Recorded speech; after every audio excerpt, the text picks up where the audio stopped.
Over time, patterns began to form.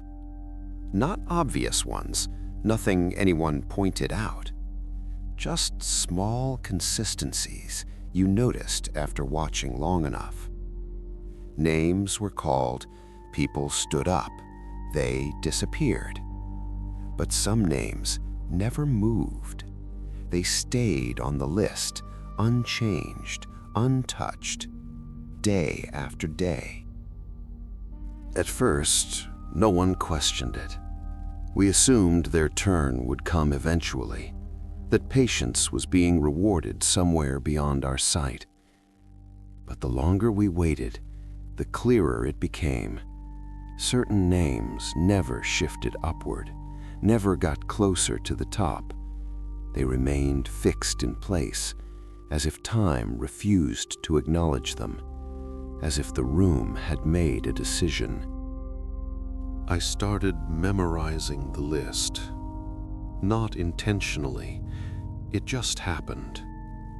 You stare at something long enough, it stays with you. There were names I recognized instantly, others I had never seen before, but a few I could swear had been there since the day I arrived, uncrossed, unspoken, waiting longer than anyone else. I asked someone about it, a man who had been sitting near the wall longer than most. He didn't look at the list when I spoke, didn't even turn his head. "They don't get called," he said. No emotion, no bitterness, just a statement of fact. Then he went quiet again. That answer unsettled me more than silence ever had. I wanted a reason, an explanation. Something arbitrary would have been enough. But the room offered nothing.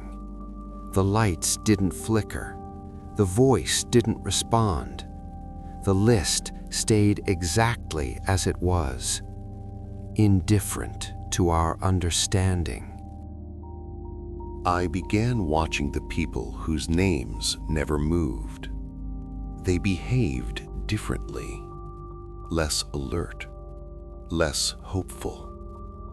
They didn't lean forward when the voice spoke, didn't tense when a name was called. Some didn't even look up anymore, as if they already knew they weren't being considered. One of them smiled at me once, not warmly, not kindly. It was the smile of someone who had stopped expecting outcomes. He met my eyes briefly, then looked away. I realized then that waiting wasn't the hardest part. Being excluded was. That thought followed me back to my seat. I checked the list again. I wasn't near the top, but I was moving. Slowly, almost imperceptibly. And for the first time, I felt something colder than fear. Relief. Because movement meant possibility, and possibility meant I hadn't been forgotten. The room felt heavier after that. Not darker, just more precise, as if it were sorting us quietly and efficiently. Some of us were waiting to leave, others were waiting forever, and none of us knew which group we truly belonged to.